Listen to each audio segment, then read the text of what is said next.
Hello YouTube, this is Darkon633 back with another Transformers review. Today we're going to take a look at the Transformers Legends LG-49 Triggerhappy and his Targetmaster Blowpipe. Now, this is another release that Takara has made, and actually decided to release him with his Targetmaster. Now, I can't say that it's 100% always going to be better than the Hasbro version, but it's nice to see that Takara has actually went ahead and released the Targetmasters along with their respective Transformers. Anyways, we're going to take a look at the box first. The box is in a pretty standard Legends class design for Transformers Legends. It has Transformers there. Has the logo for Transformers Legends. I think this is the name for Triggerhappy there in Japanese. Same thing with here. On the back, it just shows you how it transforms and various of the other things, and the fact that it comes with a Targetmaster. Now we're going to take a look at Triggerhappy more closely. If you have the Hasbro release of Triggerhappy, you're really not going to get anything else different. The articulation is exactly the same, and outside of the paint scheme and a few changes such as how the head is slightly designed, it's pretty much exactly the same. Another difference is that we actually have a hole there, which allows you to attach a Targetmaster, which is obviously not present in the Hasbro release. So, before anything else, here is the Takara Triggerhappy next to the Hasbro one. And just looking at them side by side, it's pretty easy to see that the paint scheme is a lot more of a whitish color rather than this almost tannish gray color. So you pretty much have to go with preference. Because they went ahead and released it with the Targetmasters, you're not going to get the dual guns like the Hasbro release is like. But other than that, it's pretty much what it is. Articulation-wise, the head is on the standard ball joint. Same ball joints at the shoulders with inner and outer movement. He still maintains the same swivels at the elbows. The same joint at the elbow. Hands can pivot due to transformation a bit again. Has waist swivel. It has fully jointed hips, swivels at the thighs, more than 90 degrees due to transformation on the knees, and his ankles can pivot a bit once again due to transformation. Now we're going to take a look at his Targetmaster here. So we're going to take Blowpipe out of his hand, and we're going to take a closer look at him. Unfortunately, while it is nice that we actually got it released, one thing I do not like about this Targetmaster is that it's got a lot of translucent plastic, and hopefully that's not going to cause problems later down the road, especially since it is attached via these small pins here. Another thing is that we do have a giant gap due to the way that it transforms, and I find that kind of distracting, but as long as you just hold it in a Transformer's hand, it's probably not all that problematic. We're actually going to transform it. It's very simple. Basically unpeg it from the barrel there. Plug the waist down like this. We're going to turn the legs so they face forward. Turn the head, and collapse this entire back piece. And here we have Blowpipe in his robot mode. Now, another thing I don't really like about this particular figure is that because of the way that the transformation is like, the legs are on a standard joint and they do move at the same time. You can move it separately as well, but I find that really annoying. Another thing is that it doesn't like to stay kind of secure all that well, so it does kind of flop a bit, and as you can see, it's quite loose.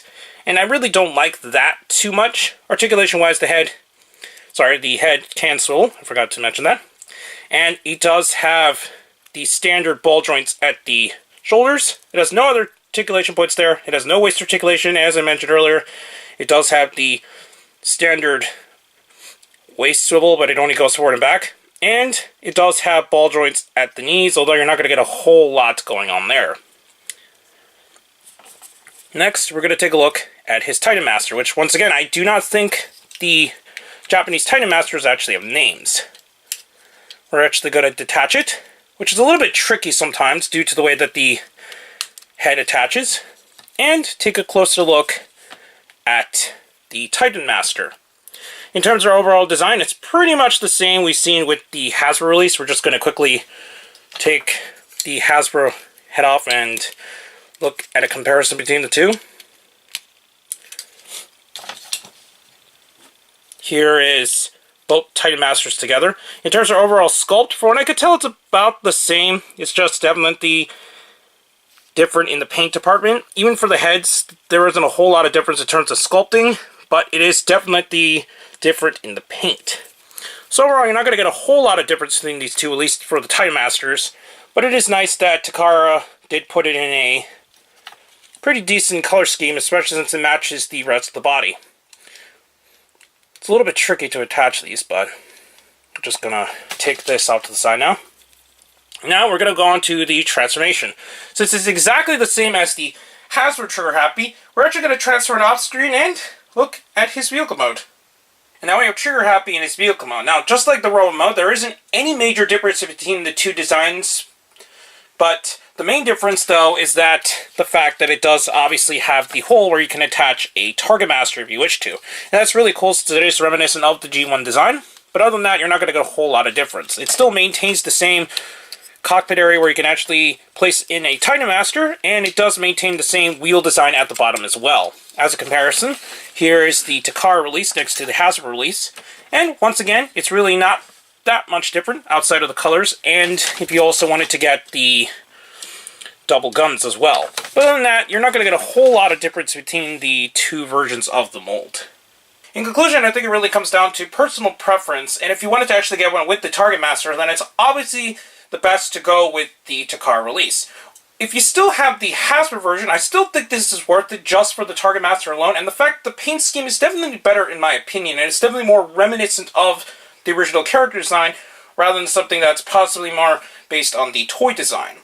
So I highly recommend picking this up, and from what I could tell, this figure is not too hard to get a hold of. I think Amiami still has it, HLJ, but I'm not quite sure on that. And I think BBTS might still have it as well if you wanted to get something locally instead. I got this one at Amiami, and I definitely think it's a very good release to get a hold of. I did forget to mention that the release, similar to other Transformer Legends releases, it does have the instruction booklet, which also works as a mini-comic that it comes with, although this one's kind of questionable at the content that it's shown. But other than that, I think this is a fantastic release, and I cannot wait to see how the other two Targetmasters turn out. Anyways, please comment, rate, and subscribe, and please check me on Twitter under Darkon633. Also check me on Instagram under Darkon633 as well, and please check down the other channels down below. Please check the little bell at the bottom of the screen in order to see my content go up as soon as possible. I'm back with more Transformers reviews, but for now, I'll be seeing you later, YouTube. Bye.